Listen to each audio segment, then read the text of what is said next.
This is why I would encourage people to look at the current border situation as something that is being intentionally manufactured also by the Biden administration, because this is something where the Biden camp and the Trump camp agree. And precisely this intentional policy on the part of Biden's DHS is creating the situation whereby the solution that both parties want can be imposed, but the opposition, in this case, Trump, can write in and offer this solution, and his base will be clamoring for it. Trump's base is being set up to demand the exact system they fought against. Stay till the end. She names the company. Let's get into some of your latest investigation. The border. This is what's interesting about the border is typically in election cycles, the number one priority for American voters is the economy. But this one time, the border actually rises above in the polls as a greater concern for many Americans than even the economy itself. We're told we have an invasion going on. I'm seeing reports all the time of it's 40,000 Chinese nationals have been able to cross the border, right? So there's this rhetoric that's building of there's this invasion, and almost like these military-aged young men are going to come in and stage a coup and take over our country. I mean, I'm not sure exactly what the line of logic where it's supposed to lead to, but I think it kind of is supposed to allude to that. Yeah. But you say that the border fiasco, or the border, the porous border, is that this is intentionally produced, that they've never fixed this on purpose, administration after administration. Tell us about that. Like, why do you think it's been done on purpose? Well, absolutely. So, if you think about the migrant situation, or like the illegal immigration phenomenon and its uptick over the past several decades, it's been continuously bad and problematic, and the border has been continuously porous, and it's never been closed by anybody, Trump included. When he was in office. And when Trump was in office, of course, his campaign, his first presidential campaign, rested heavily on the idea of creating a physical barrier on the U.S.-Mexico border. But by 2019, Trump had abandoned that idea and was promoting this smart wall, the biometric, an artificial intelligence-powered smart wall that functions autonomously. And this is actually something that the Bush administration first kicked off. The newly created Department of Homeland Security at the time launched this program called SBIET, which failed and has sort of come back over the last several years or so, and has been promoted both by Democrats and Republicans. So, for example, when Trump was his rhetoric about a physical barrier was being, Democrats were upset about it. Their response, by and large, was to promote the idea of a smart wall as opposed to a physical barrier. And this is a bipartisan agenda, and it's been creeping along the past several years rather quickly. And now, of course, what you have is, as you mentioned, this rhetoric, this renewed media attention, including an independent media being given to the border situation, which, of course, is going to get people more agitated and concerned about it. But it is something that has gone on for a long time. And I would argue that the media rhetoric about the problematic situation on the border is to argue, it is to, like you said, frame it in military style terms, with the idea of manufacturing consent for a military style solution. For me, the framing she exposed is the key. The invasion's rhetoric isn't accidental. It's manufactured consent, bipartisan. Both parties want the same out, just different packaging. Trump flipped from physical wall to AI smart wall in 2019 isn't a policy pivot, it's a technology pivot. Mandate the same surveillance, but call it innovation. And Bush's DHS started this with SBIET, failed publicly, quietly came back. When something fails once and comes back under a new name, that's not failure, that's stealth. SBIET became the smart wall. The wall was never about migrants. A military-style solution that would end up being this kind of biometric surveillance system that would then, I would imagine, then they're going to turn around and use it on everybody. I mean, that's usually how that goes, right? Well, here's the thing about the biometric entry-exit wall. This is something that is not just happening in the U.S. It is being rolled out and promoted in lockstep throughout the entire Western world. The European Union is implementing it starting this year. The UK is poised to do it in 2025. And it is essentially part of this broader agenda to impose digital identity or digital ID on people. And digital ID is something that a lot of people in Trump's base and people that were dissenters during the COVID era were very opposed to, because this was, vaccine passports were fundamentally the trial run for a global interoperable digital ID style system. And Hmm. that's essentially what these entry exit systems will be. And it's not something that's just they're trying to do on the physical terrestrial borders of the US. All ports of entry, including airports, are going to have this, or they're hoping to impose this on people. This new paradigm for identification for travel. And obviously, as was reported during, the COVID era with the vaccine passports, the goal is not just surveillance, but restricting people's freedom of movement on, in the case of vaccines, whether or not you've been vaccinated. But that, of course, opens the door to anything, potentially even, your social media posts or your online activity, your travel should be restricted. Or from the net zero carbon market side of things, if you've spent too much, you've traveled too much this year and your carbon footprint's too big, your travel's being restricted, and all of that functionality is currently being marketed to the exact segment of the population that was against it during COVID, and they're trying to frame it with rhetoric, and with crises where they think they'll consent to this system, because obviously the digital ID system only works if there's mass compliance to it. Oh, this is so frightening.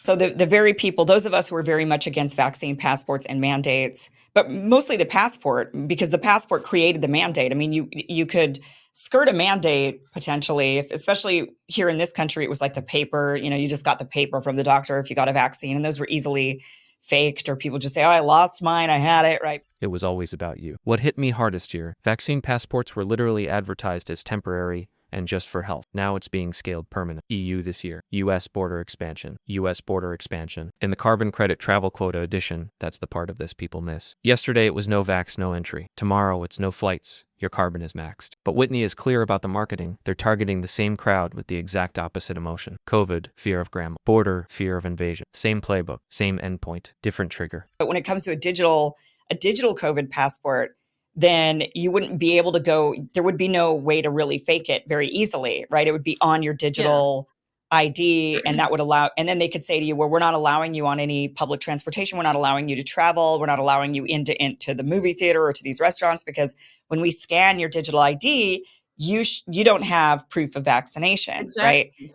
So The a lot of man us were very not okay with that. But what you're saying, and this is so scary and interesting, that now with this, but the border is more of a right wing, that the very people who are against those vaccine passports are often the same people who are very concerned about all of, like, the Chinese nationals coming in through the Mhm. border and the invasion at the border. And so you're saying that the way they're going to enact this, it's not just like, because when I think of a border biometric security wall, I kind of think, are they just going to put a bunch of cameras up? I mean, what are they going to, I don't even, I don't understand the tech that they plan to implement. I'm sure you do better than I do, but you're saying that part of that would be this kind of digital ID that's created. They would be able to then sell to the public, look, we've got to keep America safe. Oh, absolutely. And that's how they're going to sell it to the right. And they're also going to sell it sort of as a private sector initiative as opposed to a public sector initiative. But remember, all of this stuff, the digital ID agenda included, is a public-private partnership. ID Right. 2020 and those groups, that's how they function. It's a public-private partnership. And so the public sector leaning rhetoric appeals to the left, private sector leaning rhetoric appeals to the right. And the other ways they're going to try and pitch this to the right, and they're already doing it, is not just through increased border security, but as an answer to the voter ID issue. Vote Oh, with your right. face. And this is already being promoted by people like Trump's lawyer, Alina Habba, and people like that on the podcast circuit, saying, why don't we have Clear, Clear being like the company at airports alongside TSA, where you can scan your eyeball, not unlike WorldCoin, and get through security faster. She was like, why not do that for voting? This is the beginning of them trying to manufacture consent to Trump's base, or rather right-leaning populists, for the same exact digital ID system that they were opposed to during COVID. Clever. It's very clever. For me, the Alina Habba quote is the smoking gun, a sitting president's lawyer on podcasts, literally pitching eyeball scanning voting. Same tech as Worldcoin, same tech as Clear at TSA. Note Whitney's precise framing. Public sector pitch is left, private sector pitch is right. That is not a guess. That is documented P3 rhetoric from ID2020, WEF Gates Foundation partnership. Crowds that protested CBDC, vaccine passports, mRNA, MMPs. The same crowds are now being asked to demand facial recognition, voting for security. Same system. Vote with your face. This is why I would encourage people to look at the current border situation as something that is being intentionally manufactured also by the Biden administration, because this is something where the Biden camp and the Trump camp agree. And precisely this intentional policy on the part of Biden's DHS is creating the situation whereby the solution that both parties want can be imposed, but the opposition, in this case, Trump, can write in and offer this solution, and his base will be clamoring for it, even though it's the exact same type of framework that was proposed during COVID. And of course, as you pointed out, the mandates were to force people to onboard onto this. So if you can't vote without digital ID, you can't get a job without digital ID. You have to prove you're an American citizen, right? Not a migrant. But the only way to do that now is with smart ID, just like the kind that Ron DeSantis, who was, opposed to all this COVID era stuff, he's already having that roll out in Florida, called exactly Florida Smart ID. And it's being produced by a World Economic Forum strategic partner based in France, Thales. So, regardless of their rhetoric, we need to pay attention to their actions. And both parties are leading us to this technocratic system. You just have some where it's being framed as a UN public sector effort, and then the ones where it's being framed by private sector Silicon Valley oligarchs like Peter Thiel and Elon Musk, who are building the same exact kind of systems for the quote unquote deep state that Trump supporters are supposed to revile. And it's precisely a Peter Thiel funded company that's building the smart wall right now. Read it twice. You'll only vote once they accept your face. Whitney names the company here IDEMIA, a French-based WEF strategic partner. That detail alone ties the anti-WEF Trump base directly into the WEF's own digital ID rollout. Anyone who researched ID 2020 already knows this name, and the Ron DeSantis pivot. He literally campaigned his anti-mandate. Now his state is rolling out the same tech via Florida Smart ID. No state governor is exempt. This is bipartisan execution, not partisan policy. For me, the cleanest takeaway: both Trump and Biden want this. Outsourcing the rationale to immigration crisis is just packaging. The wall never needed concrete, just needed a crisis to legitimize itself. And there's a lot to be said about that, because the amount of connections to the CIA in that regard are truly staggering. And so if Trump supporters knew that they're being tricked into supporting a CIA front company border wall as a way to stop migration, that's not just about keeping migrants out. That's also about, intimately tied up with the war on domestic terror agenda, which I think a lot of these people should know by now is directed mainly at them.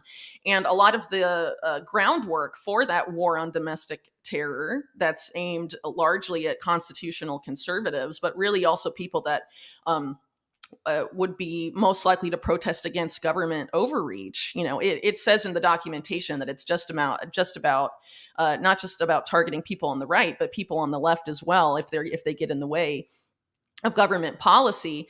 This system being built by Peter Thiel through Palantir and some of these other companies that are, military and intelligence contractors. The groundwork was set under Trump. It's been expanded under Biden. This is a two-party agenda to curb domestic dissent, and they have been building it for a very long time, obviously supercharged after 9/11.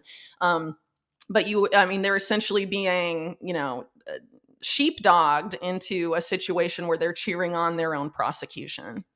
Oh man, I don't know what I'm more afraid of. I don't know if I'm afraid that these people are this smart that they're able to manipulate population so easily. It's kind of just pick their soft point, right? With the left, it was COVID. They were worried about killing grandma. They wanted everybody to have these digital IDs, essentially these COVID passports to stay safe, right? It's always under the guise of we got to stay safe. And then they realized a bunch of people weren't going to fall for this. They weren't falling for it. So they said, oh, well, we'll find the thing that they can fall for. They will fall for the border. They'll fall for voter ID. I don't know if I'm more afraid that they're this intelligent that they're able to suss that out, or if we're that dumb, if we're so that we just keep falling for things over and over and over again. Whitney lands a direct, traceable connection. Peter Thiel's company builds the smart wall. Thiel's other company, Palantir, built total information awareness for the CIA. Same person, same playbook, two different products. Trump base, framing the migrant invasion as something solved by surveillance, AI by Thiel, CIA. That's not security. That's outsourcing dissent infrastructure to the same network they say they oppose. Nobody in either party can credibly say they're different on this. WEF partner IDEMIA. Both parties agree you're not paranoid if the receipts are public.